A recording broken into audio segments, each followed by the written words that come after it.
வணக்கம் சார்.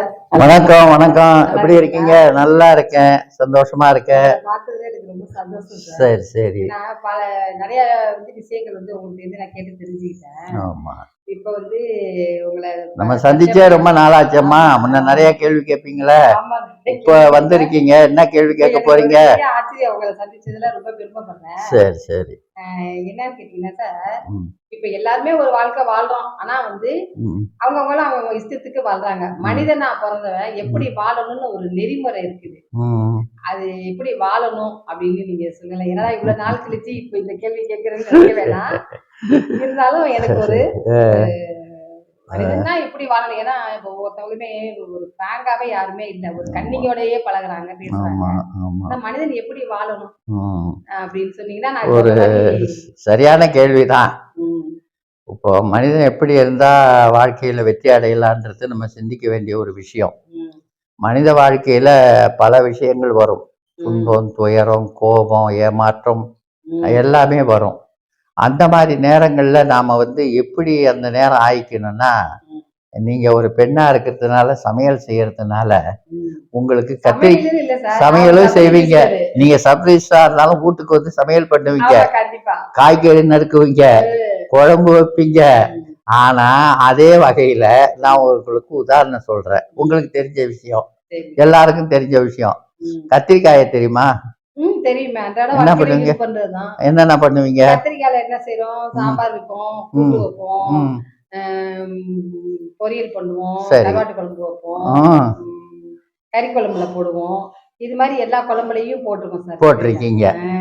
வேற காய் புடலங்காய் இருக்கு, அது எல்லாத்தையும் போடலாமா? அதெல்லாம் போட முடியாது. பாவக்காய்? பாவக்காவும் அப்படிதான் போட முடியாது. சுண்டக்காய் போட முடியாது. வெண்டைக்காய் அதுவும் போட முடியாது. ஆனா இத்தனை காயும் பாருங்க.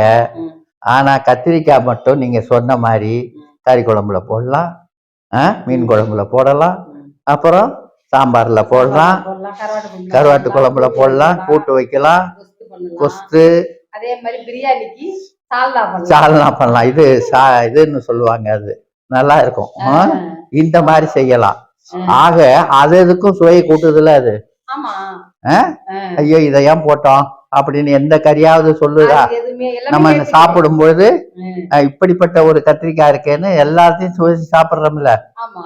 அது மாதிரி மனிதன் துன்பம் வந்தாலும் கத்திரிக்காயா இருக்கணும், கஷ்டம் வந்தாலும் கத்திரிக்காயா இருக்கணும். புரியுதா?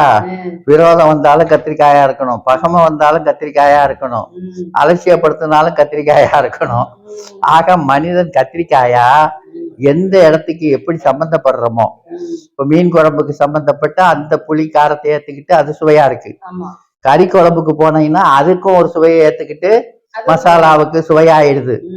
அது மாதிரி சாம்பாருக்கு போனா அழகா பெருங்காயம், மஞ்சள் பொடி எல்லாத்தையும் சேர்த்து அது சுவையா இருக்கு. மனிதன் இப்படித்தான் இருக்கணும். ஏன்னா நல்லவங்களும் கெட்டவங்களும், நான் சொன்ன மாதிரி பொறாம உள்ளவங்க, நம்மளை அலட்சியப்படுத்துறவங்க எங்க போனாலும் அதுக்கு ஏத்த மாதிரி நாம அவங்களுக்கு சுவையா மாறிடணும். அப்ப நம்ம வாழ்க்கையில வெற்றி அடைஞ்சிடலாம். ஒரு கெட்டவன் இருக்கானா அவனுக்கு ஏத்த மாதிரி நல்லது சொல்லி அப்படி மாறிக்கணும். நல்லவங்க இருந்தா அவங்கள போல நம்ம மாறிக்கணும். இப்படி வாழ்ந்தா தான் வாழ்க்கையில வெற்றி காண முடியும். இது ஒரு சிம்பிள். ஏன்னா நீங்க பெண்மணியா இருக்கிறதுனால அடிக்கடி கத்திரிக்காயை நல்லா சமைப்பீங்க போல இருக்கு. அதனால அதைத்தான் சொன்னேன். வேற எந்த காயும் பாருங்க, முருங்கைக்காய் எல்லாத்துக்கும் போடலாமா? 1-2க்கு தான் உதவும். முள்ளங்கி எல்லாத்துக்கும் போடலாமா? முடியாது. சுரைக்காய் எல்லாத்துக்கும் போடலாமா? ஒரு சில நேரங்கள்ல தான் அது உதவும். ஆனா வாழ்க்கையிலேயே ஒரே ஒரு காய்னா அது கத்திரிக்காய் தான் எல்லாத்துக்கும் உதவும். அந்த மாதிரி எல்லாருக்கும், நல்லவர்கள் கெட்டவர்கள் இப்படிப்பட்ட மனிதர்களுக்கும் உதவுற ஒரு மனுஷனா வாழ்ந்தா நமக்கு எல்லாத்திலயும் வெற்றி. சரியா? நல்லா இருக்கா? இத மக்களுக்கு சொல்லலாமா? நிச்சயம். எனக்கு இது ரொம்ப தகுந்த மாதிரி மாறணும்னு ஒரு அட்வைஸ் கொடுத்திருக்கீங்க. நிச்சயம் நீங்க மாறி பாருங்க. கோபக்காரவங்க கிட்ட, நம்மள ஏமாற்றுறவர்கள்கிட்ட, எல்லாருக்கிட்டையுமே நீங்க ஒரு கத்திரிக்காய் எப்படி ஒத்து போகுதோ அந்த சுவைக்கு ஏத்த மாதிரி அப்படி ஒத்து போயிடுங்க. வாழ்க்கையில வெற்றி அடைங்க. விருப்பத்தை சொல்லுங்க. இத கேக்குற மக்களும் நமக்கு கமெண்ட்ஸ் போடட்டும். இது மக்களுக்கு சொல்லுவேன், அதையும் என்னன்னு சொல்லட்டும். அது அடுத்த சந்திப்புல இன்னும் நிறைய பேசலாம். சரியா? ரொம்ப நல்லா நன்றி இருங்க. சார். வாழ்க வளமுடன், வாழ்க வாழ்க வளமுடன். நலமுடன். நன்றி. எவ்வழி நல்வழி, அவ்வழி நம்வழி. Thank you sir. தேங்க்யூ.